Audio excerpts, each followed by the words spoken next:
बच्चों, आज की इसमें जूम कक्षा में सभी का स्वागत है। हम आज एक विषय पर बात करेंगे, प्रकृति निरीक्षण से कैसे शिक्षण संभव है, कैसे बेहतर शिक्षा ली जा सकती है। और हम इसके लिए हमने प्रयास भी शुरू किया, एक कार्यशाला के रूप में शुरू किया था। हमने 20 जून से शुरू किया था और 31 जुलाई तक जो चलाएंगे। तो उसमें हमारी निरंतर कोशिश रही कि प्रकृति से जुड़ी जितनी भी चीज़ें हैं वो हम उन पर एक बार बात कर लें।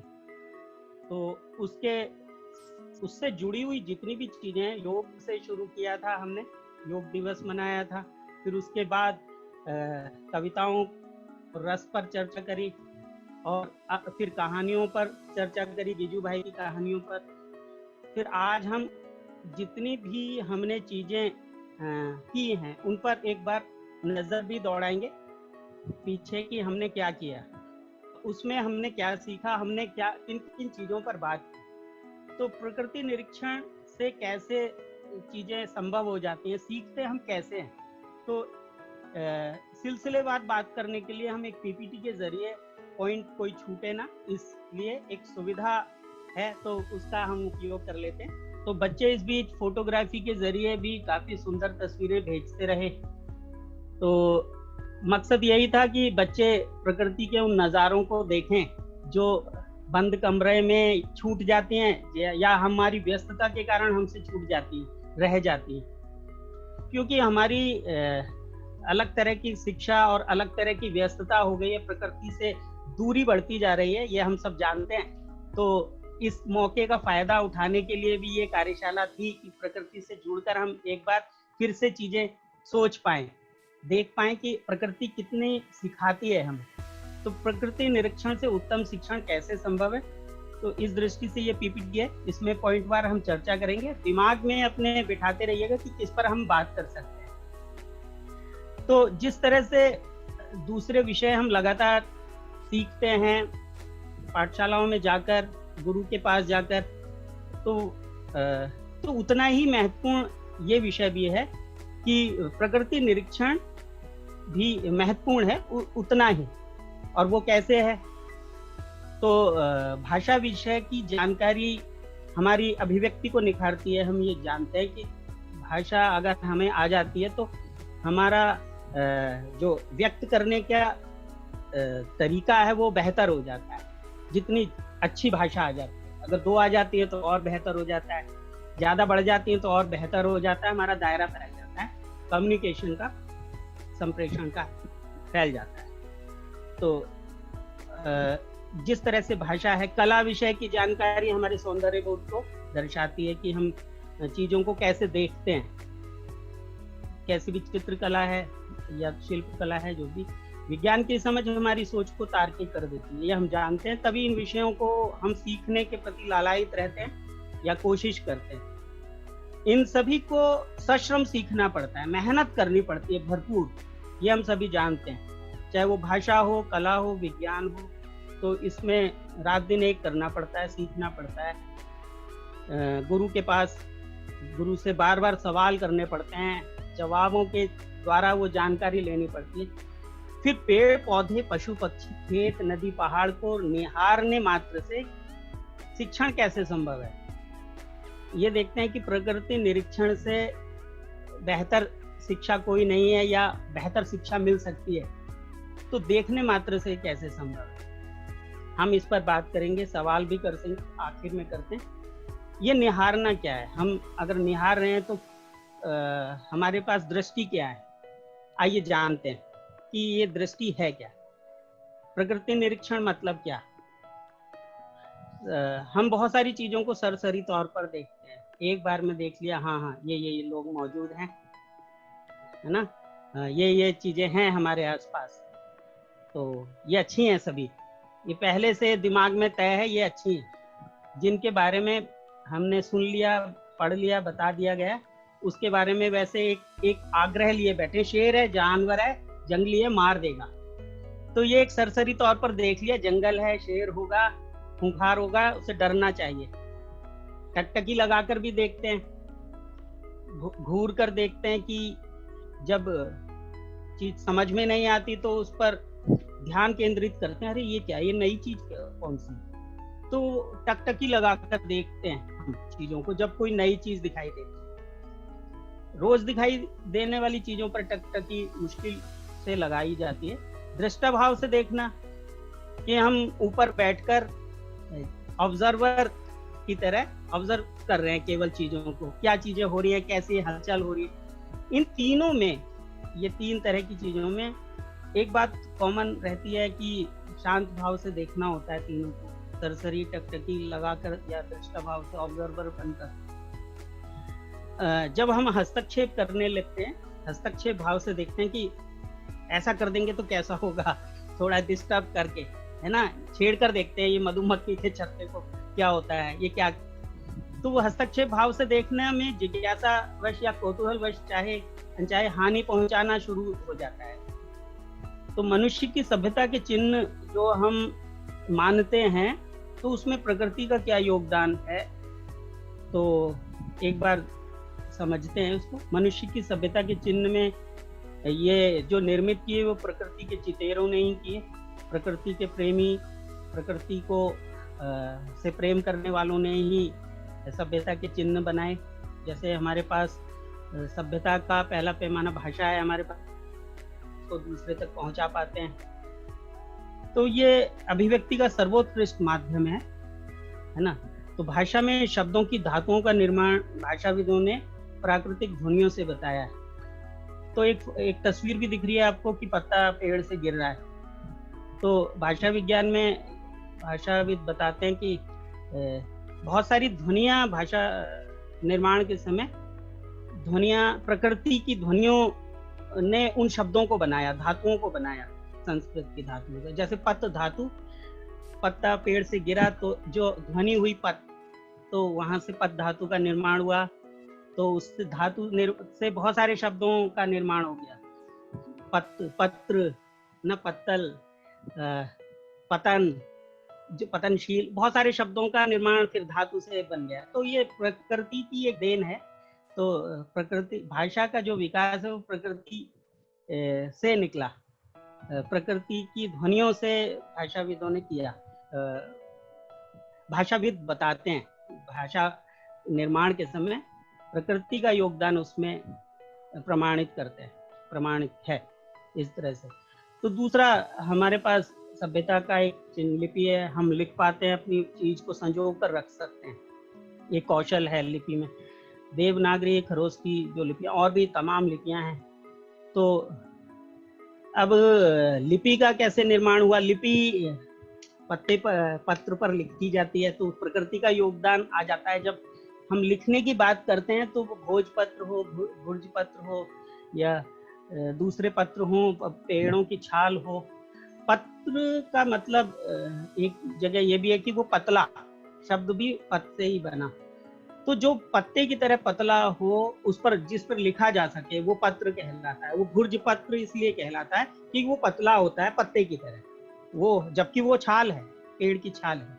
तो प्रकृति का योगदान लिखने में भी सहयोगी है हमारा, लिपि को। अब तो ये दो लिपियां हैं, अभी और भी हैं लिपियां। तो योग में किस तरह से प्रकृति शामिल है? योग में हम बच्चे प्राय आसनों को तो जानते ही हैं, जितने भी आसन करते हैं, प्राणायाम करते हैं, आसन प्राणायाम से तो परिचित हैं, क्रियाओं से भी परिचित होंगे।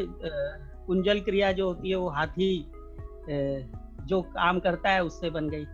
कुंजल वो पेट की पानी पीकर तुरंत निकाल देता है, तो ये इससे शुद्ध हो जाता है पेट। तो कुंजल क्रिया कुंजर से बन गया, कुंजल क्रिया जो हाथी करता है। तो गजकरणी भी कहते हैं। तो आसन के जितने भी नाम है वो पशु कीट पतंगों के नाम पर आधारित हैं, या वृक्षासन पेड़ की तरह जितने भी हैं, मकर आसन, मत्स्य आसन, है ना। कुछ ही आसन होंगे, जैसे वज्रासन, वो वज्र, इंद्र के वज्र की तरह पेट को कठोर मजबूती देने। बाकी सारी प्रकृति और उनसे जुड़े हुए आसनों के नाम और प्राणायाम के नाम भी जिन्होंने योग का आविष्कार किया या यौगिक मुद्राओं का, तो उन्होंने बड़ा प्रकृति के नजदीक, प्रकृति की गोद में रहकर किया, इतना हम समझ पाते हैं। तो नामकरण के आधार से भी समझते हैं और बाकी उनकी क्रियाओं से भी समझते हैं कि प्रकृति उपचार भी कैसे करती है। तो वो योग के अंदर वो सारी चीजें शामिल हैं, हम ये देखते हैं। तो अब एक है नियुद्ध कला। तो प्रकृति और कैसे सभ्यता की ये भी देना है कि जब हम अपनी रक्षा के लिए हमने बिना हथियार की लड़ाई भी सीखी, तो ये बिना हथियार की लड़ाई नियुद्ध कला कहलाती। कुश्ती तो है ही एक जिसमें, और कुश्ती के दाव भी बहुत सारे मानवीय व्यवहार से प्रभावित हैं, लेकिन नियुद्ध कला के बहुत सारे दाव पे जो भी हैं वो पशु पक्षियों की आक्रामक मुद्राओं पर आधारित है। प्रकृति का उसमें भी योगदान है कि जिस तरह सर्प अपनी रक्षा करता है फन फैलाकर, तो सर्प फणी प्रहार हो गया, वो जो भी है ना, सर्प मुख प्रहार हो गया, व्याघ्र मुष्टि प्रहार, जितने भी नियुद्ध कला की जितने भी दाव पेच हैं वो सारे पशु पक्षियों पर आधारित हैं। तो प्रकृति ये भी एक सभ्यता के साथ हम अपनी रक्षा के जो तरीके निकाले हैं हमने नियुद्ध के द्वारा, वो उसमें भी प्रकृति का भरपूर योगदान है। अब संगीत को लेते हैं, संगीत पर थोड़ी चर्चा आज करते हैं। सरगम के जितने भी सारे गामा पाधा निसा जो भी हैं, सरगम है, तो उसमें भी स्वरों, प्रकृति पशु पक्षियों के स्वरों पर आधारित ही इनका नामकरण है, या इनकी ध्वनियों से मेल, मतलब इनकी समता उनसे ली गई है। षड्ज में मुंह के 6 अंगों का प्रयोग होता है, तो इसलिए षड्ज ऋषभ हो गया, बैल की ध्वनि से उसका मेल बताते हैं कि वो बैल की ध्वनि की तरह होता है। गंधर्व है ना, मध्यम है, पंचम है, निषाद है। तो जिसमें पशु पक्षियों की आवाजों के आधार पर इनके नामकरण है। जो संगीत के मर्मज्ञ हैं वो ऐसा मानते हैं कि प्रकृति के स्वर ही हैं इनमें। प्रकृति जुड़ाव के चिन्ह भी एक बार बात कर लेते हैं कि प्रकृति जुड़ाव के चिन्ह हम अगर अपने आसपास की चीजों में तलाशेंगे तो वो मिल जाएंगे हमें।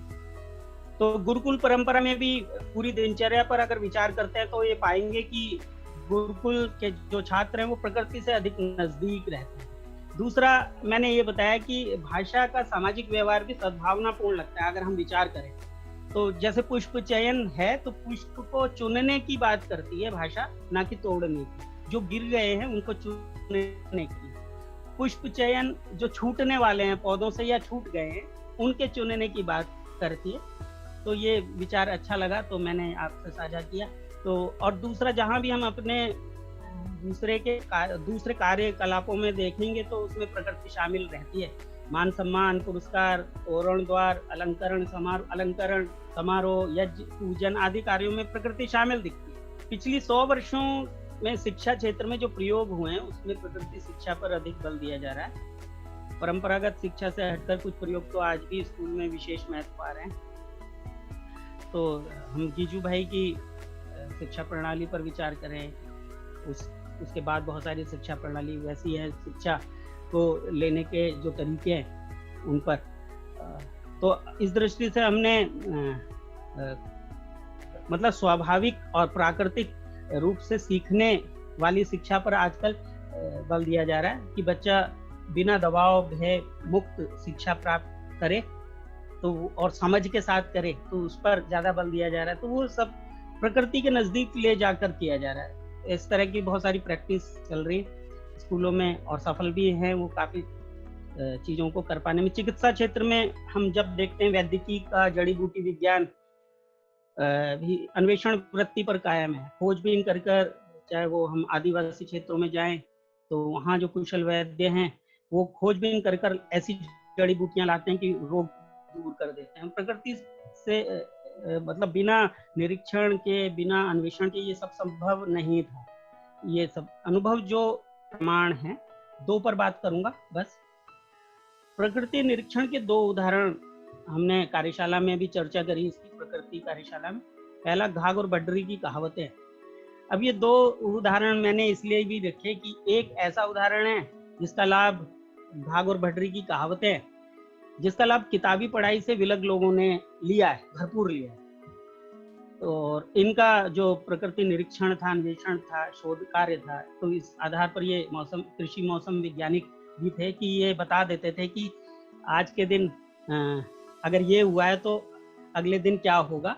और बहुत सारी कहावतें हैं इनकी कि किस तरह की खाद डालें खेतों में और कब क्या क्या करें। किसानों को बहुत मदद मिली इनकी कहावतों से। दूसरा एक उदाहरण है तोतो चान की कहानी, जो तेत्सुको कोरियोनागी जो लेखिका है, वो अपने जीवन की बातों को शेयर करती हैं बचपन की, तो जिसका लाभ शहरी पढ़ा लिखा वर्ग ले रहा है कि शिक्षा किस तरह से होनी चाहिए, किस तरह ना। तो उसे मालूम पड़ गया है कि दबाव व भय मुक्त स्वतंत्र वातावरण में मिली शिक्षा ही असल शिक्षा है। तो एक तरफ तो जो किताबी शिक्षा से दूर है वो अपनी बात कह रहा है, वो इस आधार पर कह रहा है कि वो प्रकृति के नजदीक है, अनुभव लेकर कह रहा है ना। और दूसरा वो है जो प्रकृति से सीखना चाहता है। तो दोनों का अपना महत्व है, हम किसी को एक कमतर नहीं बता सकते, है ना। प्रकृति विच्छेद की पीड़ा, तो उसमें आज इस पीड़ा को सभी संवेदनशील हृदय महसूस कर रहे हैं। प्रकृति विच्छेद, जो प्रकृति से दूरी बढ़ गई है, टूट गया है संबंध, जैसे संबंध विच्छेद होता है वैसे प्रकृति विच्छेद की पीड़ा को आज हम झेल रहे हैं कि प्रकृति से जो दूरी बढ़ गई है उसके खामियाजे हम भुगत रहे हैं। तो संवेदनशील हृदय इस पीड़ा को महसूस कर रहा है। पशु पक्षियों की प्राकृतिक आवास छीनने से प्राकृतिक संतुलन बिगड़ गया है। जलचर, थलचर, नभचर, विचरने वाले जल में, जमीन पर, आकाश में, सभी जीवों की नैसर्गिक गतिविधियां मानवीय हस्तक्षेप होने से इस पीड़ा में वृद्धि हुई। मानवीय हस्तक्षेप जितना बढ़ेगा उनको उनकी प्राकृतिक चीजों से, नैसर्गिक चीजों में फिर बिगाड़ पैदा शुरू हो जाएगा। मनुष्य प्रकृति से कटे संबंध को फिर से हरा करने की जरूरत के लिए मजबूर हो रहा है। खुद को लंबे समय तक बचाने के लिए वह अपने सुरक्षा कवच को पहचान गया है कि हमें करना क्या क्या चाहिए। एक आखिरी बात, प्रकृति पहली शिक्षक है हमारी और पहली चिकित्सक भी है। ये बात कहकर मैं इस स्लाइड समाप्त करता हूँ। मैं सभी का शुक्रिया करता हूँ कि वो सभी शामिल हुए हैं और चर्चा के लिए। कि मेरे पास 2 ही सवाल हैं जो मैं बच्चों से भी पूछूंगा और बच्चों की 2-3 रचनाएं सुनेंगे। तनिषा, एक बार कविता सुनाओगे, साझा करोगे? Yes sir. बर्बाद इतना सब हुआ था, अब तो बचा लो ना, धुंधले से अंबर को रंगों से सजा दो ना। घर तो बहुत लगा लिए सड़कों के किनारों पर, अब तो समझ जगाकर कुछ पेड़ लगा लो ना। कचड़े की चारों तरफ उड़ती रही है बदबू, अब तो सुमन की क्यारी बना खुशबू फैला दो ना। कुछ वक्त है निकालो माँ धरती के खातिर भी, मौका मिला है तुमको, बिगड़े को बचा लो ना। Thank you. अनुभव, कृपया वो हरियाता हुआ मैं आपके स्वर में अगर हो जाए बच्चों के सामने, सभी के सामने, तो आनंद आए। Yes sir. सभी को नमस्कार। मेरा नाम अनवर राज है, मैं 10वीं कक्षा का छात्र हूँ। मैं आपके सामने मेरी स्वरचित कविता हरियाता में प्रस्तुत करता हूँ। कविता इस प्रकार है। नदी किनारे खड़ा पेड़, नदी किनारे खड़ा पेड़ बुझाता है अपनी प्यास। नदी किनारे खड़ा पेड़ बुझाता है अपनी प्यास, नदी की ममता मई लहरों से।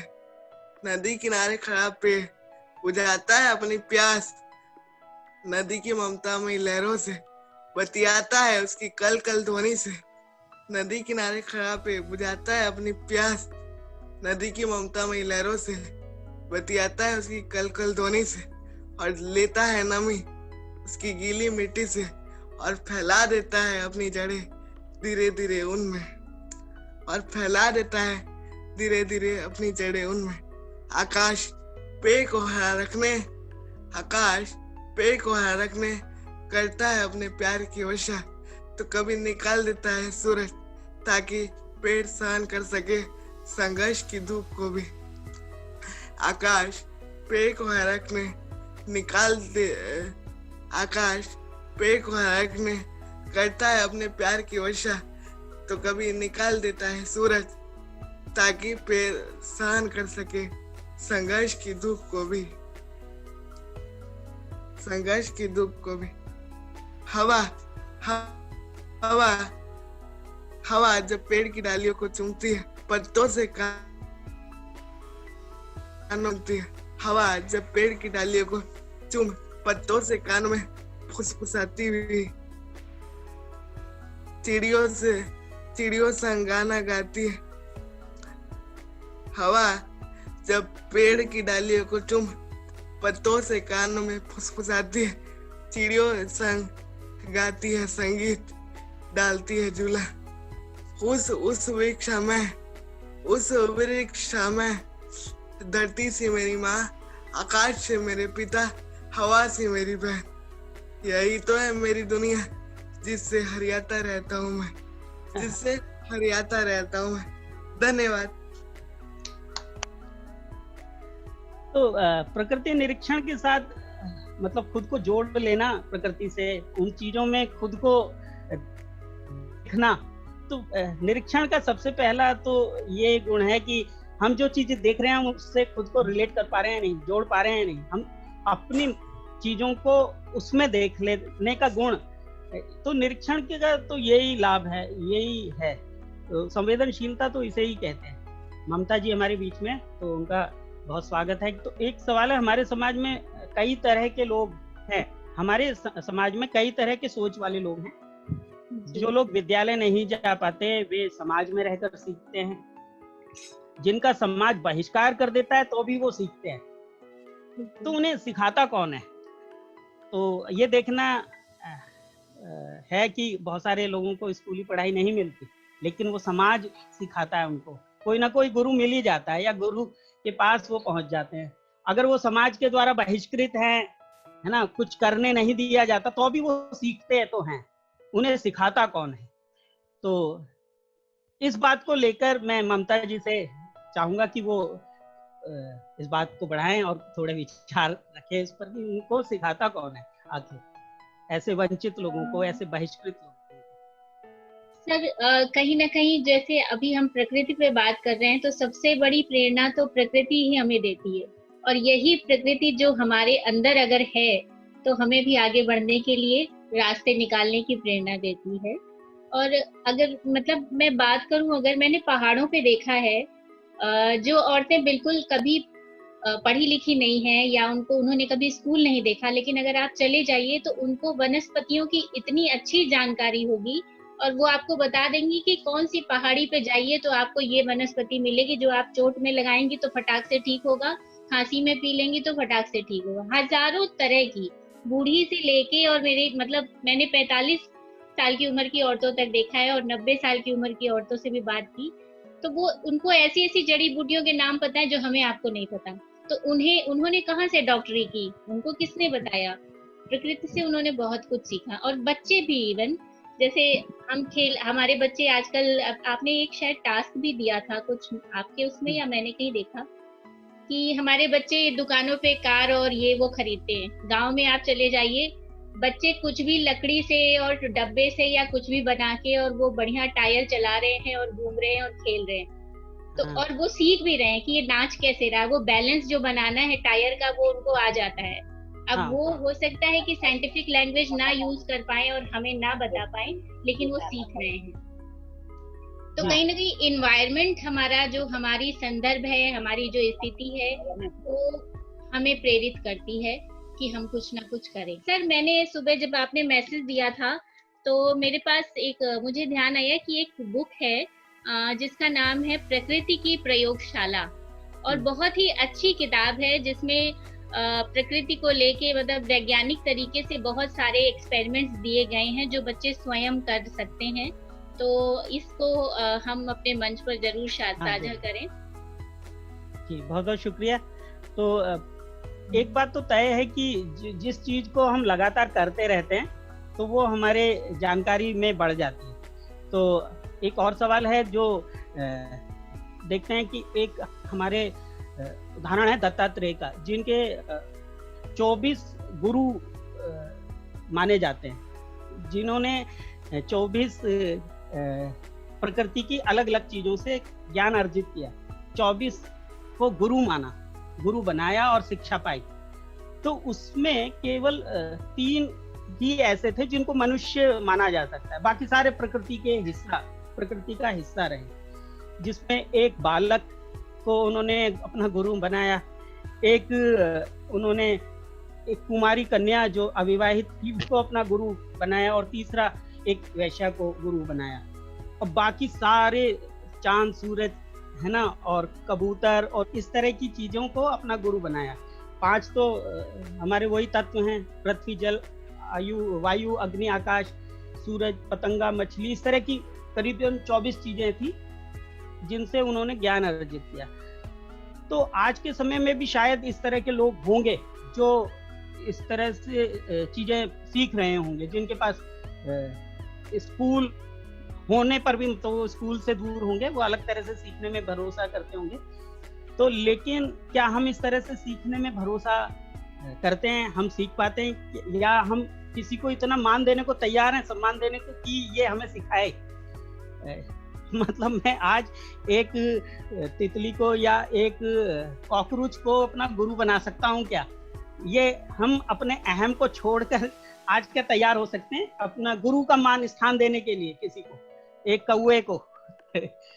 तो जैसे दत्तात्रेय ने दिया, हम जिसका उदाहरण ले रहे हैं, प्रकृति के चीजों को उन्होंने अपना गुरु बनाया, तो आज क्या हम तैयार हैं किसी एक चीज का उदाहरण हम दे सकते हैं कि आज कोई बच्चा भी बताए कि हमने इससे सीखा ये, इससे सीखा ये?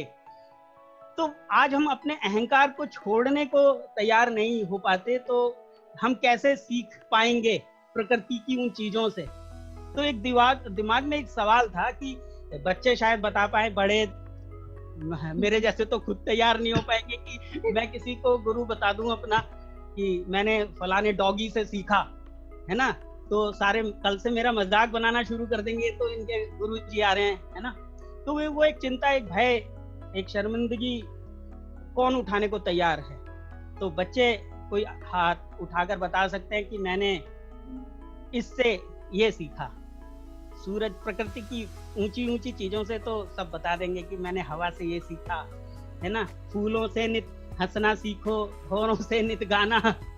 तो वो वाली पंक्ति तो गुनगुनाने से पता चल जाएगी कि हाँ, इनसे ये सीखना। लेकिन वास्तव में असल जिंदगी में हमने किससे क्या सीखा, कोई बताएगा? कोई शामिल होगा? मैं बोलूं? हाँ ममता जी, आप ही बताएं। सर, पहले तो ये बोलूंगी कि मैंने अपनी माँ से बहुत कुछ सीखा और वही मेरी अभी तक सबसे अच्छी गुरु है। और उसके अलावा बहुत से ऐसे और लोग जीवन में आए जिन्होंने बहुत कुछ सिखाया। मैं जब एमए में थी तो मेरी सीनियर थी एक शालिनी दीदी। तो कभी क्या होता था, मैं चूंकि जर्नलिज्म मैंने किया, एमए जर्नलिज्म से किया, तो मुझे जाना बहुत होता था। एक बार ऐसा हुआ, बहुत बारिश हो रही थी, तो शालिनी दी मेरे घर आई और हमें कहीं जाना था। तो मैंने कहा, दीदी बारिश बहुत हो रही है, हम कैसे जाएंगे, आज छोड़ो, आज नहीं जाते हैं, कल करेंगे। तो उन्होंने, वो चुप हो गई और फिर थोड़ी देर में बारिश बंद हुई और सूरज निकल आया। तो उन्होंने कहा, हाँ, बड़ी अच्छी बात बोली उन्होंने कहा कि ममता देखो, बारिश हो रही है, अभी भी बारिश हो रही है, लेकिन सूरज बाबा निकल आए हैं, उनको कुछ फर्क नहीं पड़ता कि बारिश हो रही है तो मैं ना जाऊं। तो वो जो लाइन थी उनकी, और एक जो सूरज बाबा का उन्होंने मुझे दूसरा एक रूप दिखाया, वो कहीं ना कहीं मैं उनको इस एक बात के लिए आज तक अपना गुरु मानती हूँ और मेरे मन में उनके लिए बहुत आदर है। और जैसे विशु को ही आपने देखा कि विशु बहुत कम बोलते हैं, बहुत जल्दी सामने भी नहीं आते हैं, लेकिन एक दिन मैंने बहुत गुस्सा किया, बहुत कुछ मुझे गुस्सा आया और मैं जोर से बोल दिया मैंने। तो वो बहुत प्यार से मेरे पास आया और उसने कहा कि मम्मा, आप एक बहुत प्योर सोल हो, गुस्सा आपको सूट नहीं करता है। तो ये एक था कि कहीं ना कहीं वो, उसने एक गुरु बन के मुझे कहा कि भाई, जो इंसानी सोल होती है वो बहुत प्योर होती है, और गुस्सा उसमें सबसे नीचे। उसने ये भी बोला कि लास्ट जो सीढ़ी होती है, गुस्सा वहां पे होता है, ये आपने मुझे बताया है। तो वो बात मुझे हमेशा याद रहती है, जब भी मैं वो कुछ गलत करता है तो मैं कंट्रोल करती हूँ। तो वो भी एक मेरे गुरु हैं।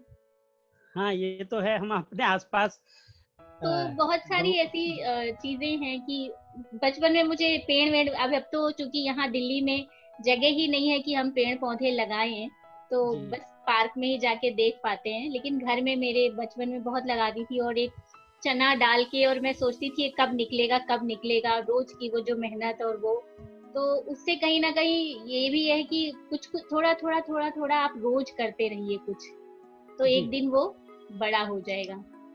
तो है, मतलब हर कदम पे कुछ ना कुछ मिल जाता है जो आपको सिखा जाता है कुछ। एक मिनट मैं कुछ बोलना चाहूंगा। ये जैसे अभी प्रकृति की बात चल रही है, तो मैं भी ज्यादा स्कूल नहीं गया हूँ, लेकिन जिंदगी मतलब मेरी क्या बोल सकते हैं कि जिंदगी हमें बहुत कुछ सिखाती है।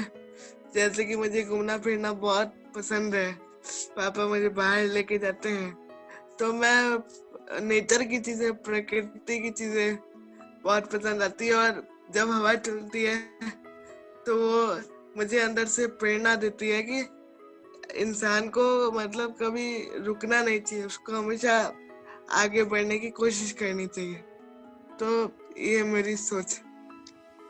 नहीं, सही सही सही, बिल्कुल और सही।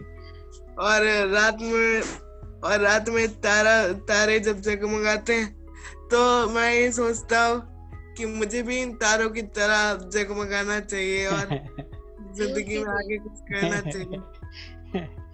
सर मैं अनुभव की फैन हो गई हूँ। Thank you ma'am. बहुत। जी जी।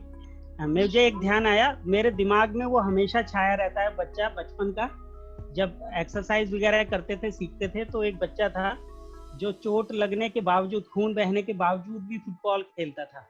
तो मैं ये कहता हूँ आपके तो चोट लग गई, मतलब मैं दिमाग में हमेशा रहता है, वो मिलता भी है तो मैं उसको ये नहीं बताता आपकी इस बात से मुझे प्रेरणा मिलती रहती है, मेरे गुरु हो। लेकिन उसने एक बात कही, चोट अपना काम कर रही है, मैं अपना काम कर रहा हूँ। उसने वैसे ही बोल दिया जो दिमाग में मेरे सालों तक आज तक गूंज रही है, उसको नहीं मालूम है।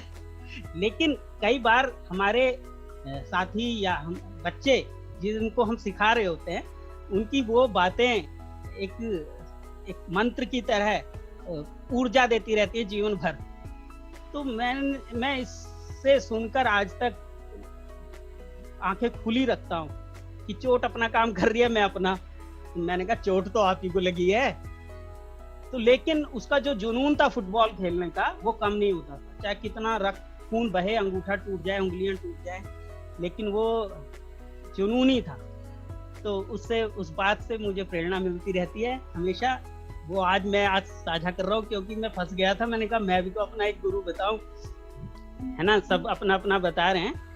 और फिर भी हमने प्रकृति की उन चीजों को से प्रेरणा लेते रहना है, गुरु बनाना है, जो वास्तव में हमें लगातार कुछ ना कुछ देती रहती हैं। एक ममता जी ने शुरू में कही थी कि हमारे भीतर की जो प्रकृति है ना, तो हमें उससे गुरु बनाए रखना चाहिए, हमें प्रेरणा लेते रहने की हमेशा वो रास्ता बनाए रखना चाहिए कि प्रेरणा लेते रहें हमसे, हम अपनी प्रकृति को जगाए रखें। ममता जी कुछ कह रही हैं? हाँ हाँ सर, ये चूंकि प्रकृति की बात हो रही है और आपने कहा कि हम प्रकृति से क्या सीखते हैं, तो मुझे भी बहुत प्रेम है। और एक मैं बच्चों के लिए एक चीज बता रही हूँ कि किस तरह से हम पेड़ पौधों में देख सकते हैं चीजों को। मैं खुद देखती हूँ, जैसे मैं कहीं भी बचपन से, जब से मैं अपने पिता से अलग हुई, और पेड़ जब भी मैं देखती हूँ तो मुझे लगता था कि ये मेरे पिता है, और आज भी ऐसे फील होता है। तो उस पे मैंने एक बार कुछ 4 लाइनें लिखी थी, और मैं सभी बच्चों को, ये जब मैं बच्ची थी तभी लिखी थी, तो अच्छा। मैं आप लोगों को सुना रही हूँ, शायद आप प्रकृति का और मानव का रिश्ता महसूस कर पाए। चलिए इसी से समाप्त भी करेंगे, आप 4 पंक्तियां कहें। मैंने लिखा था, जब भी देखती हूँ कोई घना पेड़, कुछ पल उसके पास ठहर जाती हूँ, और पिता जो मुझसे बहुत दूर हैं, उन्हें अपने बहुत करीब पाती हूँ। उसकी झूमती मुस्कुराती डालियां पिता की बाहों की याद दिलाती हैं, झुक जाती हैं मेरे आसपास और फिर मुझे गले लगाती हैं। उसके सुर्ख पत्ते जब गिरते हैं मुझ पर, चूमते हैं मेरा माथा, बरसाते हैं आशीष मुझ पर, और कह रहे हो मानो कोई बुरी नजर ना हो तुझ पर। उसके खुरदरे तने से लिपटकर मैं जी भर के रो लेती हूँ। उसको ही पिता का कांधा समझ कुछ पल ही सही मैं सुकून से सो लेती हूँ। और पिता जो मुझसे बहुत दूर हैं, कुछ पल के लिए ही सही उनके करीब हो लेती हूँ। बहुत खूब, बहुत सुंदर, बहुत तो सुंदर। ये बच्चों के लिए है कि किस तरह आप पेड़ पौधों को अपने जीवन में महसूस कर सकते हैं। Thank you. बहुत बहुत सभी का बहुत बहुत स्वागत, आभार। वो आए, स्वागत तो हमने शुरू में करना था, आभार व्यक्त करते हैं कि वो आए, इसमें शामिल हुए।